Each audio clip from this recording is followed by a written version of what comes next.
जय श्री कृष्णा। मैं हूँ रितु शर्मा। महिला दर्पण में आपका स्वागत है।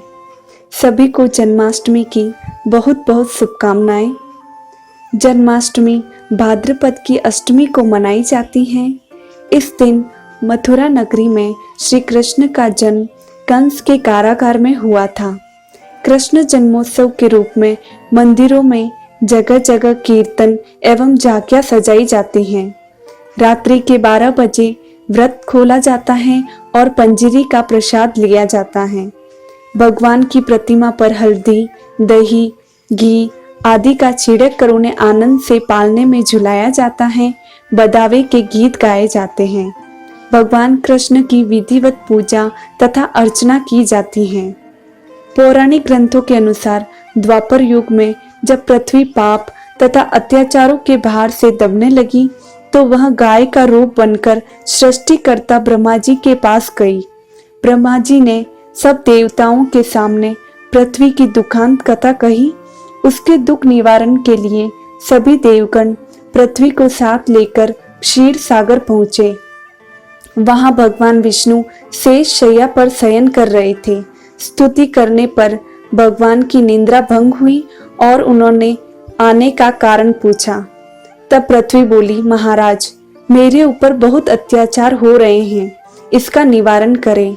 यह सुनकर भगवान बोले, मैं ब्रजमंडल में वसुदेव गोप की भार्या और कंस की बहन देवकी के गर्भ से जन्म लूंगा। तुम लोग ब्रज भूमि में आकर यादव कुल में अपना शरीर धारण करो।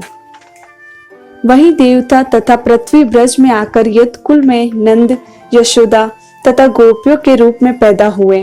कुछ दिन बाद वसुदेव और देवकी का विवाह हुआ। कंस रोते हुए अपनी बहन को विदा कर रहा था।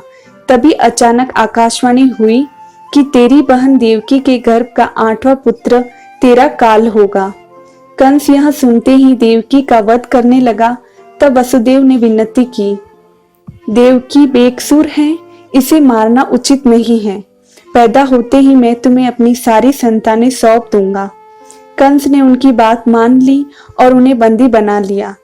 अपने वादे के अनुसार वसुदेव अपने सभी पुत्रों को कंस को सौंपता गया तथा पापी कंस उनको मारता गया। देवकी के 8वें गर्भ की बात जब कंस को मालूम हुई तो उन दोनों को विशेष कारागार में डाल दिया। भाद्रपद की अष्टमी की अर्धरात्रि में जब शंख, चक्र, गदा, पद्मधारी भगवान कृष्ण का जन्म हुआ तो चारों ओर प्रकाश फैल गया।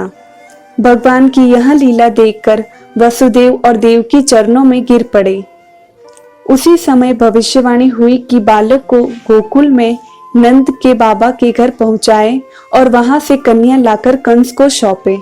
जैसे ही बालक कंस को गोद में उठाया, वसुदेव की बेड़ियां अपने आप टूट गई।